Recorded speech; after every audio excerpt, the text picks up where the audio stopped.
Olá, pessoal, tudo bem? Bom, pessoal, estamos aqui hoje com o Pedro Melo, tá? O Pedro, ele é formado em design de produto, tá? Pela FATEB, a Faculdade de Tecnologia de Birigui. E uma coisa interessante relacionada ao Pedro, que o Pedro, desde quando era aluno, ele já começa numa carreira de docência de uma área interessante, né? Porque ele começa a falar de entretenimento, tá? De jogos digitais, de cinema, em projetos sociais, não é verdade, Pedro? É E aí, verdade. o que que acontece? Eu convidei o Pedro porque eu acho que quando a gente tem uma a gente está, na verdade, nós estamos criando uma cultura, né? Uma cultura dos games, tá? Uma cultura que vem, que essa nova geração já vem, vamos se dizer assim, cheia do conceito já dos games, né? Que até um tempo ela não vinha, né? E o Pedro nesse como que eu posso dizer, nesse bate-papo, né, Pedro? Não seria bem uma palestra, nesse bate-papo, ele vai trazer um pouco da experiência dele, né? Da experiência além do universo universitário, né? Uma experiência na qual ele consegue perceber algumas mudanças em jovens de faixas etárias menores, né? O Pedro vai falar um pouquinho para nós aí. Pedro, com você. Obrigado, Francis. Boa noite a todos. E aí, eu já venho nesse tempo todo, já um pouco mais de 10 anos, trabalhando com jovens e adolescentes. E essa experiência, na verdade, ela foi assim, de uma coisa que saiu de dentro da faculdade de design de produto, que é ter o foco no cliente. Então, eu comecei, na verdade, na área de oficinas criativas, como estampa de camiseta, né? Então, não tinha nada a ver com jogos ainda. E aí, no meio dessa galerinha ali estampando camiseta, era um curso pré-profissionalizante, né? E aí a gente conversando sobre o que, que eles gostavam, o que estava tendo, os animes da época, tudo. E eles foram pondo os anseios, né? O que, que eles gostavam para a gente. E aí, eu ouvindo, assim, o feedback deles, eu fui trazendo para o meu trabalho o que eles gostavam, os gostos deles. Então, eu comecei a trabalhar com oficinas de RPG, eu trabalhei também com animação stop motion, e aí eu fui trazendo a questão dos jogos cada vez mais, aí passei por história em quadrinho, e agora eu estou trazendo um pouquinho da robótica, um pouquinho essa coisa do 3D, dos simuladores, né, do Tinkercad, do Scratch ali, e aí agora também essa coisa da realidade aumentada, né? Do metaverso, é uma realidade que está chegando aí, que logo, logo vai estar nas salas de aula. Ah, legal, Pedro.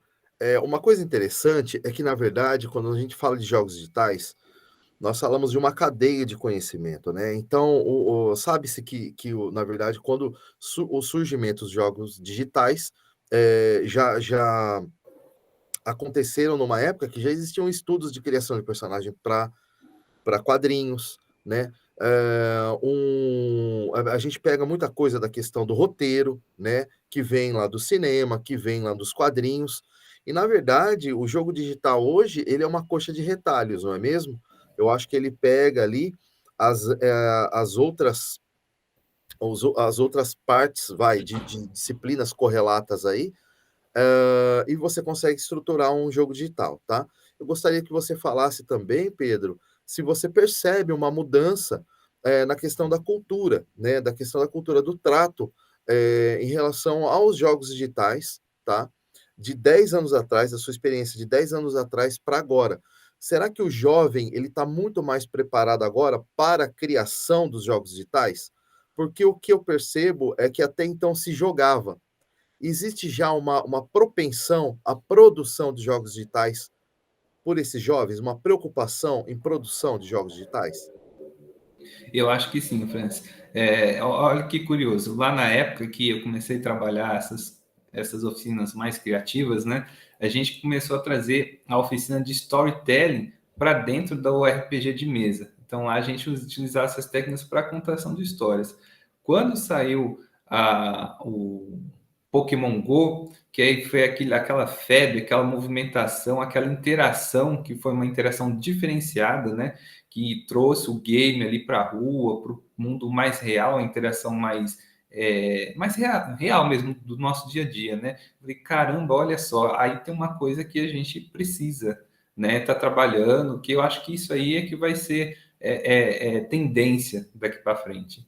E aí eu fui observando essas coisas e eu acho que os jogos hoje, a criação de avatar, o desenvolvimento do próprio storytelling, a produção de histórias, a autonomia para quem está jogando hoje, seja no notebook, seja no tablet, no celular, porque todos esses equipamentos eles têm público, tem jogos diferenciados e o pessoalzinho eles jogam. Tem o jogo que ele só joga no tablet, tem um jogo que ele só joga no celular, e isso, por exemplo, a coisa do voxel, né? Eu tenho uma oficina, por exemplo, que a gente cria os avatares com os voxels, né? Que são muito parecidos aí com o mundo do Minecraft. Então, capacita sim, eles têm já uma certa facilidade e essa produção que assim eu acho que ela vai aumentar e vai ajudar com a chegada, né, do óculos de realidade virtual, o próprio metaverso que vai ser assim, vai permear várias produções que vão chegar aí e cada vez mais isso vai facilitar, seja por aprendizado. Por exemplo, hoje mesmo eu vi professores que utilizam jogos que passam por momentos históricos para exemplificar isso na sala de aula. Eu achei muito incrível isso. Ah, legal. Isso daí é a questão da gamificação mesmo, né? Eu acho que essa questão da gamificação, ela chega, é um momento diferente, né, da humanidade, que o conhecimento, ele é passado através de um jogo, né? O jogo é muito interessante porque, na verdade, um game, ele é uma forma de contar uma história, né?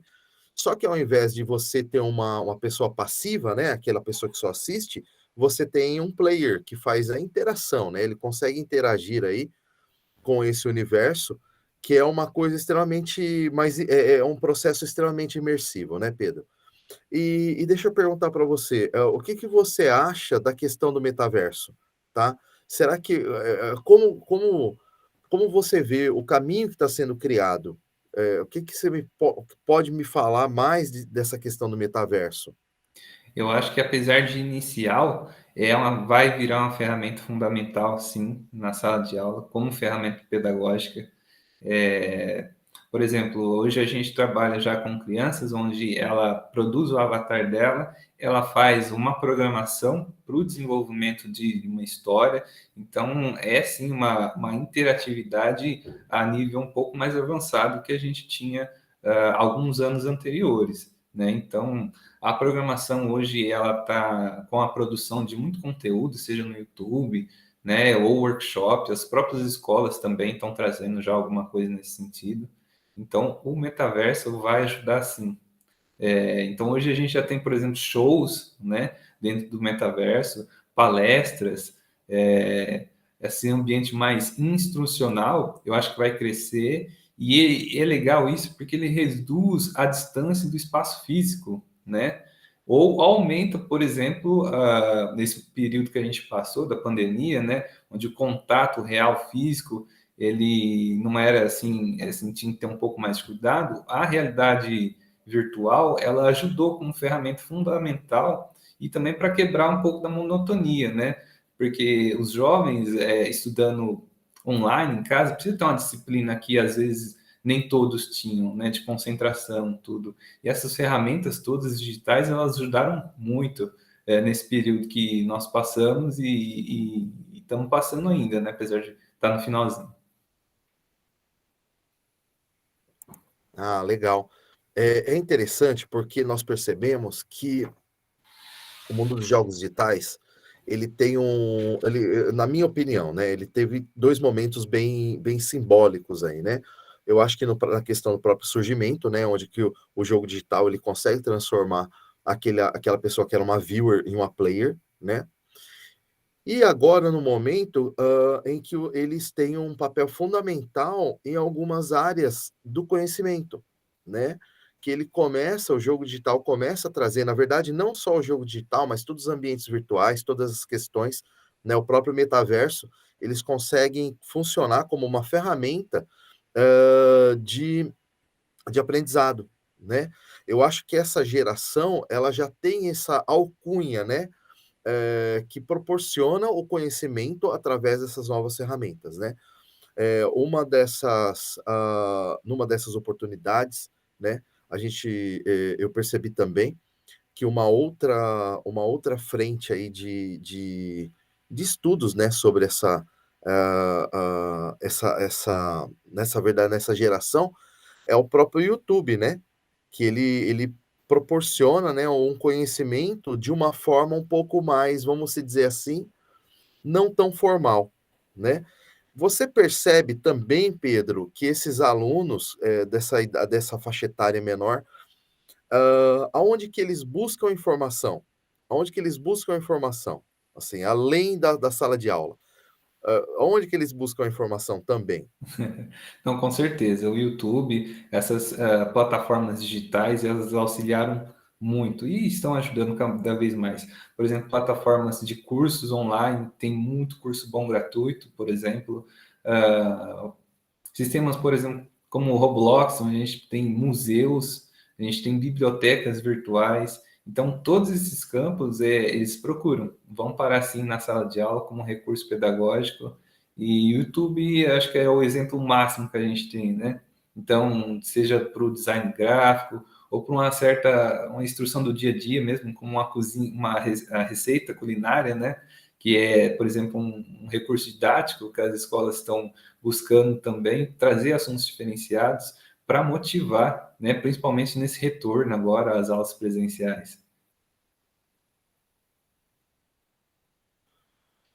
E a questão do futuro, Pedro, você acha, assim, que o game ele vai ser muito mais utilizado no meio educacional, do que já é hoje, tá?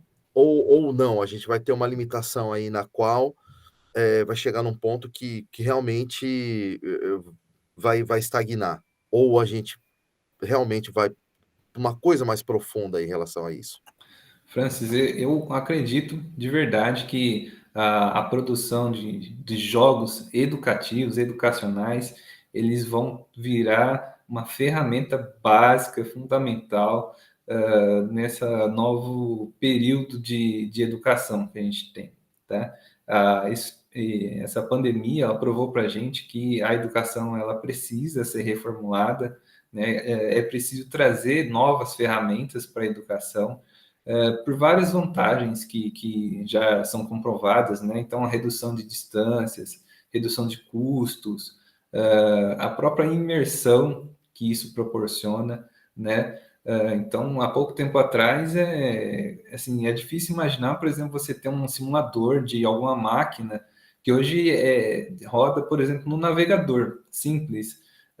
A própria programação, hoje eu trabalho com duas plataformas, que é o Tinkercad e o Scratch, onde eu trabalho o simulador de placa Arduino, por exemplo, e a programação em blocos. Há pouco tempo atrás era muito difícil você trabalhar uma programação com um recurso tão didático, né? Com cores. Então, isso é uma ferramenta que vai vir cada vez mais e cada vez melhor, né? Então, a realidade aumentada hoje, seja para você trabalhar um sistema planetário, partes do corpo humano. Então, eu acho que é um recurso muito valioso e que cada vez mais vai estar integrado o mundo real, sala de aula e os jogos digitais. E a questão do mercado de trabalho, você percebe que esse pessoal quer ir para o mercado de trabalho de jogos digitais? Eles falam isso daí, né, fala: "Olha, eu quero ser um game designer, ou um programador, ou um modelador 3D". Existe já essa propensão desses alunos? O Francis, hoje eu trabalho com duas categorias de aluno. É até engraçado hoje. Eu tenho aquele aluno que ele quer chegar nas minhas oficinas e ele quer fazer uma fan art do anime que ele gosta, ou ele quer produzir uma pixel art, por exemplo, mas em 70% dos alunos que procura as oficinas, ele quer aprofundar no conhecimento. Então, ou ele quer trabalhar o 3D, né? Ou ele quer, acho que a grande maioria começar a experienciar a programação, né? E a modelagem, a criação de games, né? Então, assim, uma inclinação natural que o jovem tem, que ele vê hoje o game, a produção digital, como extensão dos estudos dele. Ele não vê mais assim a questão do livro, apesar de ser muito importante, mas o dicionário, o livro, essas ferramentas que a gente está mais acostumado, não é mais assim um objeto, um foco que eles têm. Eles procuram muito, então 70% dos alunos que eu vejo hoje a real intenção dele é a produzir, é estar interagindo de uma forma mais concisa com essas ferramentas, seja a modelagem 3D para a criação de um avatar, a criação do próprio game dele, ou a animação, e também a programação. É isso que eu vejo, Francis. Ah, legal, legal, Pedro. Isso daí é bom, porque o que que acontece? Hoje a gente percebe, né, que já existe uma demanda, né, nessa área do entretenimento aí, dos jogos digitais, né, e de quem sabe realmente trabalhar com programação, com 3D, né, porque, queira ou não, o mercado de jogos digitais é o maior mercado do mundo, né, na questão de faturamento. O Brasil, ele, por algum tempo, ele tendeu a não entender isso daí, né, a gente, né, não consegue criar um parque aí de criação de jogos digitais próprio, né? Infelizmente. Mas o que eu vejo é que hoje o brasileiro ele é um profissional muito bom em determinadas áreas, né? E jogos digitais é uma delas, né? Então existe uma grande o profissional de jogos digitais ele é bem valorizado fora do Brasil, até por uma questão criativa, uma questão até de competência mesmo. E uma coisa interessante é o crescimento dos jogos para mobile, né? Há alguns anos, desde 2016, o Brasil ele é um dos mercados mais aquecidos aí para jogos com essa categoria, né? Jogos que são considerados como casuais, né? E um dado interessante também é que hoje a maioria de quem joga esse tipo quem procura esse tipo de jogo são as meninas, né? Então é uma coisa bem interessante também, né? Eu acho que tudo está mudando muito, não é verdade? Esse mercado está mudando demais, né, Pedro? Sim. Era uma coisa que era meio que ficção científica até algum tempo atrás, e hoje passa a ser uma realidade, né? Eu gostaria que você falasse também suas considerações finais aí, sobre todo esse contexto aí dos jogos referentes à questão da educação, a essa possibilidade agora, real, né, desses alunos que estão com você aí, daqui a alguns anos serem game designers, trabalharem nessas áreas do entretenimento. Eu gostaria que você falasse aí, para a gente poder finalizar essa conversa dos seus pontos de vista em relação a isso. Sim, é engraçado, Francis, porque há alguns anos atrás, por exemplo, a gente quando levava um console para a sala de aula, né, falava assim, galera, vamos jogar um Mario aqui, né? Então, até em princípio era só a interação, né? A procura era por jogar. Hoje eles perguntam para mim, professor, mas como que foi feito esse jogo? Eles têm um interesse em saber a estrutura por trás daquele jogo. Como que foi a programação, como é que foi a história, o desenvolvimento daquele design, daquele personagem, a mecânica, pontuação. E é interessante isso, né? Porque eu, na minha época, assim, a gente não tinha essa informação, não procurava saber. Hoje eles têm essa preocupação de como foi feito, de como que é aquela mecânica. E se ele não discorda, assim, se ele não acha a mecânica do jogo interessante, ele para de jogar. Então, o jogo que é atrativo, que tem uma mecânica bacana, que traz um a mais, né? Que traz uma informação, seja do ponto histórico, e que agrega valor. Então, eu acho muito importante, sim, como ferramenta, como recurso pedagógico para que eles possam estar desenvolvendo. E com certeza essa moçadinha, eles têm um interesse e não vai demorar muito, eles vão produzir coisas bem interessantes aí e que vão além das estruturas que a gente tem hoje, né? Então, eu acho que vai juntar cada vez mais o mundo da informação, o mundo da interação com a realidade virtual. Ah, ótimo, Pedro, legal.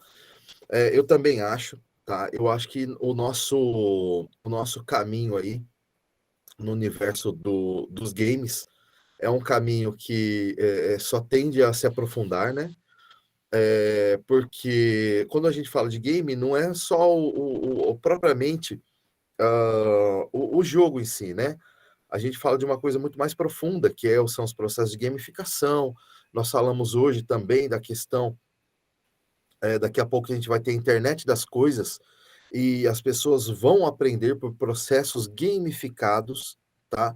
A lidar com essa nova onda de equipamento, a lidar com essa nova tecnologia, tá? Isso daí é uma coisa que é irrefutável aí, que os processos de gamificação eles vêm, e a mudança também, né? Porque até algum tempo, quando você falava de um curso superior em jogos digitais, você tinha um determinado preconceito, né, em relação a isso, né? Porque as pessoas não sabiam muito bem o que era, tudo mais, e hoje já sabe-se, né,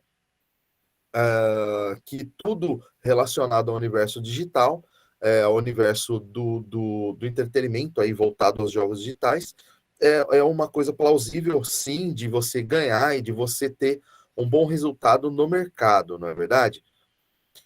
Bom, Pedro, você gostaria de falar mais alguma coisa? Gostaria de falar mais algum ponto de vista? Né, assim, eu acho que só comentar que realmente há pouco tempo atrás a gente tinha assim como muito distante, né, a produção de um game ou essa realidade virtual no nosso dia a dia. Hoje a gente vai vendo cada vez a gente percebe que é uma realidade que vai chegando e é uma facilidade que nos traz essas ferramentas digitais, seja no campo da educação, no nosso dia a dia, no, assim para tarefas diárias ou até financeiras mesmo, a gamificação, essas ferramentas que trazem avatares, instruções que sejam mais limpas, mais rápidas, né? De forma que, por exemplo, um personagem tem muito poder de cativar, de prender a atenção, né? Então, isso tudo, as cores, tudo isso é muito instrutivo. Então, de forma assim bastante lúdica, né? Todo game, toda a instrução virtual, ele tem esse poder. Legal, Pedro. Bom, pessoal, agradeço, Pedro, então, por mais uma participação aqui no nosso CIT 2022.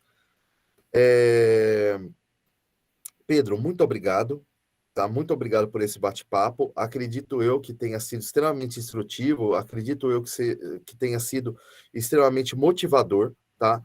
Para aqueles profissionais que querem trabalhar no universo dos jogos digitais. E uma coisa importante, né, a se dizer é que, dentro de todo o contexto dos jogos digitais, eles conseguem contribuir para a profundidade, né, do ensino, tá? Para que a gente possa aprofundar o ensino aí, tá bom? Pedro, muito obrigado mais uma vez. Eu que agradeço, Francis. Estamos encerrando aqui, então, nosso bate-papo com o professor Pedro Mello. Pedro, muito obrigado e até mais.